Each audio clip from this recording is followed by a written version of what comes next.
10:30 de la mañana, seguimos en Sin Diarios, desde la 530, la querida Radio de las Madres. Se cumple una semana de la invasión norteamericana a Venezuela, el bombardeo a Caracas, el secuestro del presidente y de la primera dama. Dijimos que nuestra realidad es trepidante. Maduro era el líder del cártel de los soles, un cártel poderosísimo, terrible, nos daba mucho miedo, y ahora el Departamento de Justicia de los Estados Unidos nos dice que en realidad no es tan así. Pareciera que ese temible cártel no existiría. Pero bueno, para hablar sobre este y otros asombros, tenemos la felicidad de estar conectados con Ale Lucau, jefa de redacción de France 24 en Colombia. A nuestros oyentes que no la sigan aún en Twitter, háganlo, porque es un gran antídoto contra las noticias falsas. Ale, ¿cómo te va? Te saludamos Artemio López y Rinconet. Hola, ¿qué tal? ¿Cómo están? ¿Me escuchan bien? Sí, te escuchamos perfectamente. Tu impresión a una semana del bombardeo de Caracas, del secuestro de Maduro, del inicio del proceso judicial en Nueva York, ¿cómo ves? ¿Cómo analizas esta semana? Bueno, la verdad sí, se cumple una semana. Yo creo que permanece un poco el shock de lo que terminó sucediendo, bueno, el viernes por la madrugada o sábado por la madrugada, y cuesta un poco analizarlo hasta el final. Yo creo que después de lo que fue, bueno, un secuestro de un presidente, Estados Unidos dice que es un presidente ilegítimo, pero bueno, eso es discutible porque igual es un presidente o era un presidente en funciones. Después de eso, hasta ahora, la verdad que sí, han sido muchos los debates, sobre todo en América Latina, creo que ha revivido mucho los debates en torno a la legitimidad o no de Nicolás Maduro, en torno a si se puede, un presidente como el de Estados Unidos puede ingresar a un país y capturarlo y llevárselo hasta Estados Unidos.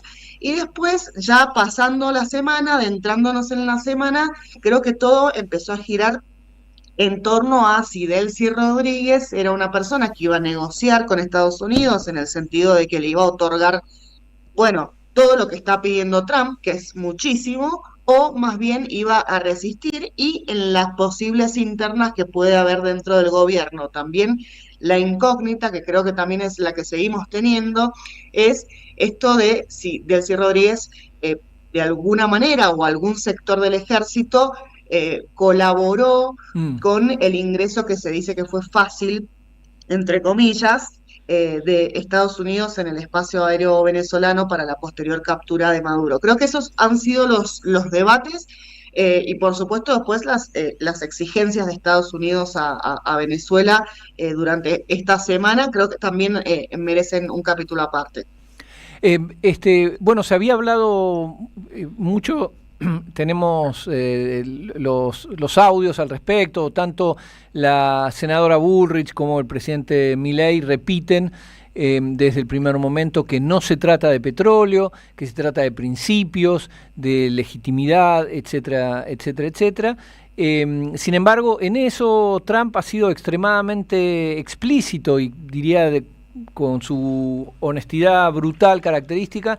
Él evacuó toda duda al respecto, dijo que van por el petróleo, que se van a quedar con el petróleo, que convoca a empresas norteamericanas y que algo quedará para Venezuela. Ahí hay una tensión entre lo que él dice y lo que dice la presidenta designada. Es decir, todavía no se entiende bien cómo será el procedimiento de administración del principal producto de exportación de Venezuela, que es el petróleo, ¿no? Claro, sí, exactamente. Bueno, la causa o el casus belli de esta operación es el petróleo.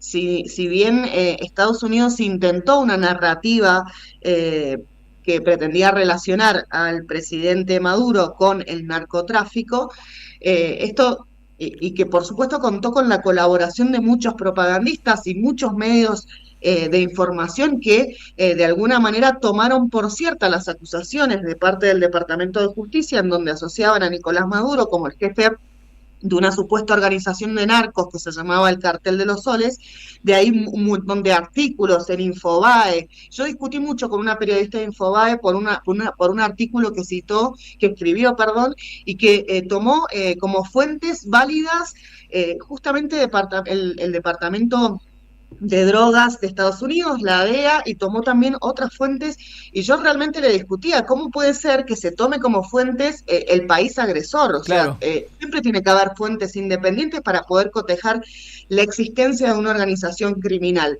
No puede ser que los periodistas tomen solamente las fuentes del país agresor o del país que está haciendo la acusación. Eso me parece de mínima para el Claro. periodismo, que parece que cada vez subsiste con menos independencia. Pero bueno, pasaron 2 días, no sé cuánto pasó, 48 horas, y el Departamento de Justicia con Maduro en los tribunales tuvieron que dar de baja esa afirmación que no se sostenía por ningún lado, y por supuesto todos los que defendieron esta supuesta red narco quedaron mal, pero bueno, probablemente no les importa, porque siempre van a tener cómo seguir reproduciendo propaganda, parece sin ninguna ética periodística. Pero Bueno, al margen de eso también están los gobiernos. Los gobiernos, sí, a los gobiernos latinoamericanos les ha costado mucho mantener esa narrativa, que la tenían de antes y ahora no saben cómo sostenerla.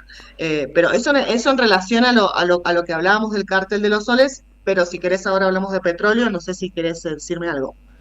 No, me parece que lo de Venezuela va quedando absolutamente claro, lo dijo el mismo Trump, o sea, los análisis ya me parece que redundan, pero no así el tema Colombia. Mira, acabamos de ver un señalamiento de un canal argentino donde dice que Trump ahora tiene en su mira a Colombia.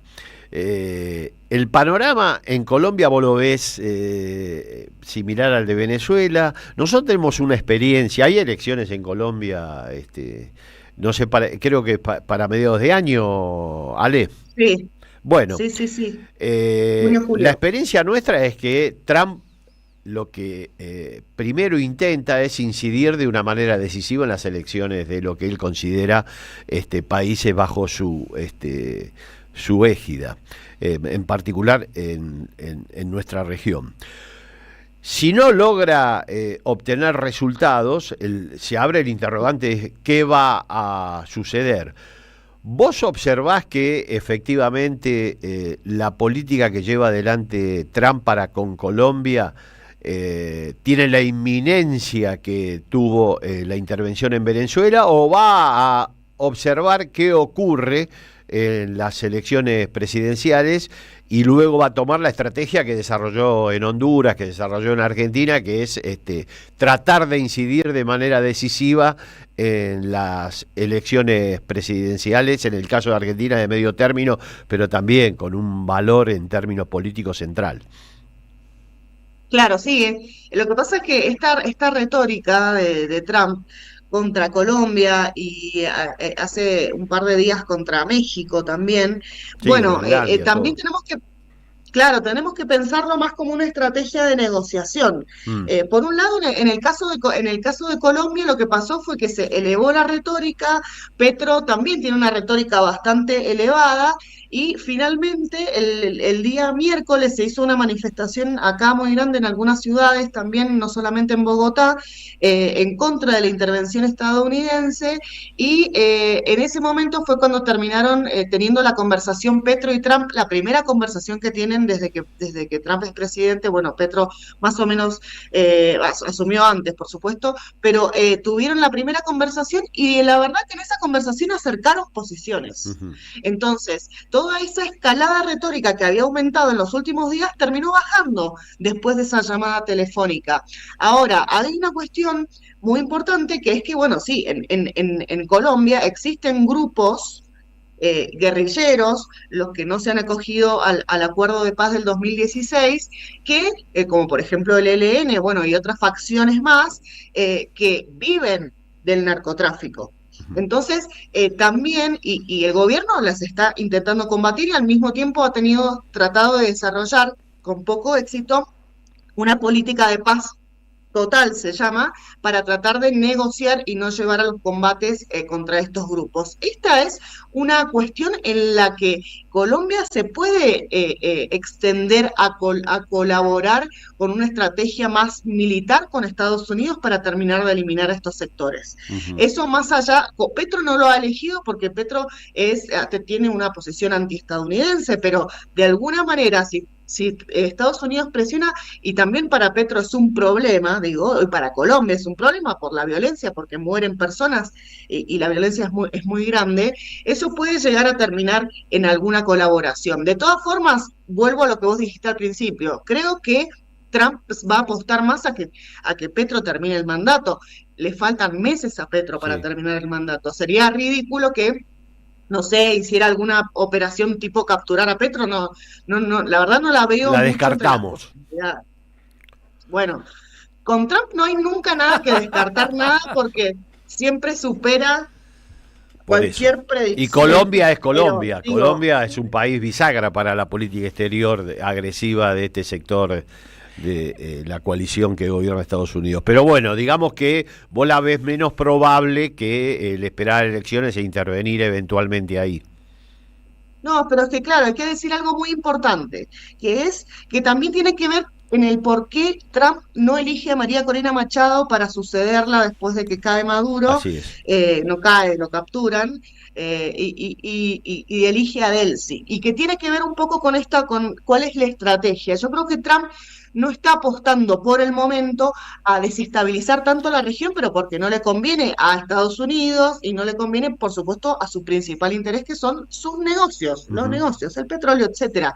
Digo, poner a una persona tan polarizada al frente del poder en Venezuela de una manera tan rápido, con un sector de la población armada, con bandas paramilitares y un sector popular tan importante que está todavía del lado del chavismo, eso podía provocar una guerra civil. Entonces, también se aplica para Colombia, se aplica para bombardear México, que fue la otra declaración que dijo el día jueves por la noche, Trump, que quería bombardear México porque Sheinbaum no controla partes del territorio. Bueno, y todo eso, yo creo que también siempre sigue cierto patrón de que no quiere desencadenar guerras civiles en América Latina.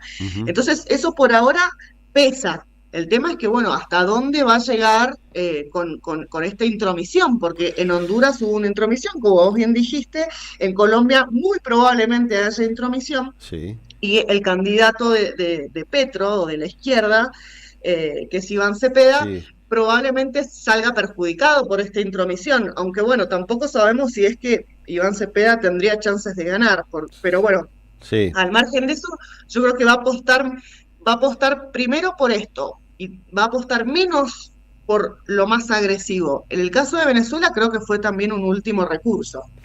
Ale, acá en Argentina hay como la reacción frente a al bombardeo a Caracas, al secuestro de Maduro, sigue, diría, la grieta histórica kirchnerismo-antikirchnerismo, es decir, el oficialismo y la oposición amable saludaron la intervención norteamericana con frenesí del lado del oficialismo, con alguna reticencia de alma de cristal de parte de la oposición amable, y fue más el peronismo kirchnerista el que rechazó desde el gobernador Axel Kicillof a Cristina, diferentes gobernadores, intendentes, etcétera. Esto, ¿cuál es la grieta en Colombia? ¿Hay una grieta oficialismo-oposición donde el oficialismo de Petro se opone y la oposición aplaude? ¿O hay más, es un poco más complejo, digamos? No, mira, la verdad, el tema presente, el hilo conductor, que creo que tiene que ver también con lo que pasa en Argentina y demás, es que hay un servilismo hacia Estados Unidos dentro de la política muy importante. En Argentina, yo sé que ustedes me dirán que ahora eso está cambiando, pero en Argentina tenemos un sentimiento, no sé si antiimperialista, porque me parece muy exagerado decirlo, pero sí hemos tenido cierto orgullo nacional cuando se trata de intromisiones estadounidenses. En países como Colombia, ese sentido común, que yo sé que en Argentina no es tan amplio, pero para mí sí es amplio, visto sobre todo en perspectiva, eso acá en Colombia no existe mucho, honestamente. O sea, y no digo en Colombia solamente, sino como en toda esta región, la verdad es que hubo mucho festejo de la captura de Maduro y nadie está pensando, no, lo que pasa es que esto sienta un precedente importante porque eso quiere decir que para el derecho internacional, bla, bla, bla, no, a nadie le importa eso. Están todos contentos por eso. Relación a la política, todo el mundo está contra Petro, excepto el La oficialismo. dirigencia. Claro, excepto, sí, me refiero a todo el arco político está contra Petro, entonces por supuesto a Petro le dicen que es un narcotraficante, Claro. etcétera, etcétera, pero bueno, porque la política está en unos rangos muy agresivos, no solamente en Argentina, en Colombia, o sea, en todos lados, lamentablemente. Pero vos Pero así planteás, la situación. Ale, vos planteás que en términos de el conjunto de la sociedad colombiana, el sentimiento antinorteamericano está disminuido con respecto a el caso, vos referís al caso de Argentina. Sí, lo veo. Eso lo anclo con tu análisis anterior, donde planteaste que las alternativas que se abrían en Colombia también podrían tener que ver con la salida que finalmente por ahora se observa en Venezuela, donde el Partido Socialista Unificado sigue siendo una maquinaria territorial importante, por lo cual efectivamente la transición parece ser, se va a acompañar con sectores del Partido Socialista y quedó de lado la alternativa de Máxima, que era Corina Machado. Ahora, la sociedad venezolana efectivamente tiene un nivel de politización bastante más alto que incluso la Argentina, que hace medio, yo te diría, evidente que la opción que tomó Trump tiene que ver con la realidad social venezolana. Pero por lo que vos planteás y por lo que se puede observar, no es lo mismo en Colombia, con lo cual la posibilidad de una transición ordenada vía sectores del pacto histórico está más disminuida que la que existió en Venezuela a través del PSV. Con esto te digo, me parece que, visto desde esta perspectiva, la intervención de Trump en Colombia va a ser más drástica en términos de transición que la que fue en Venezuela. Yo no sé si lo va a necesitar.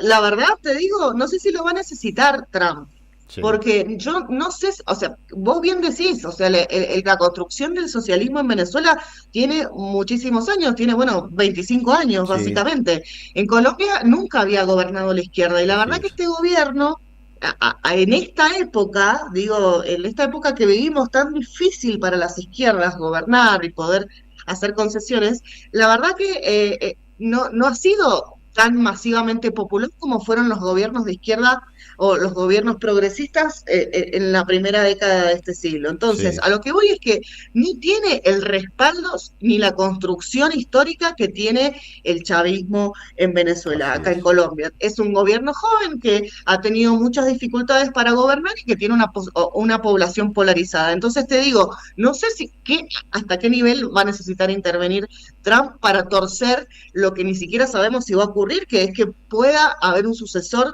del mismo partido de Petro, que es el Pacto Histórico. Por lo tanto, bueno, habrá que esperar. Petro hace poquito subió el salario mínimo casi 20 y pico %.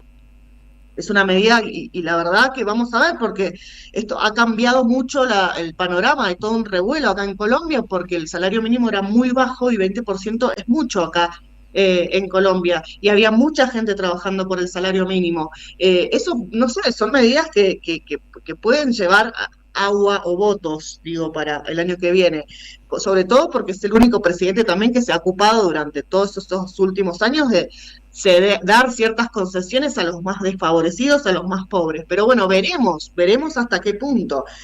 Pero en el caso de que lo necesite, no dudemos que va a intervenir en las elecciones. Sí, yo creo que esa alternativa, por tu análisis, es la que va quedando como más posible de ser realizada en un contexto donde efectivamente es incomparable el despliegue del PSV con el del pacto histórico por una cuestión simplemente del volumen de liderazgo de Chávez, pero también de permanencia en el tiempo el proyecto del socialismo venezolano. Pero bueno, está abierto. No hablo de encuestas porque las encuestas no son la mejor fuente para ver qué es lo que va a pasar. Pero bueno, te agradecemos, Ale, tu intervención fue muy clarificadora y bueno, esperemos tener alguna comunicación más en el curso de este año. Bueno, no, les agradezco a ustedes, digo que los extraño un montón. Nosotros también. Ya veré cuándo voy, ya voy a ver cuándo voy para Argentina otra vez, pero bueno, estamos en contacto y cualquier cosita que pase, ustedes ya saben, me llaman y yo salgo al aire siempre que no esté trabajando. Exacto. Muchísimas gracias. Chao, Ale, gracias. Abrazo grande. Chau, chau. Alejandra Loucau, jefa de redacción de France 24 en Colombia. Recomiendo seguirla en Twitter, es @ale_.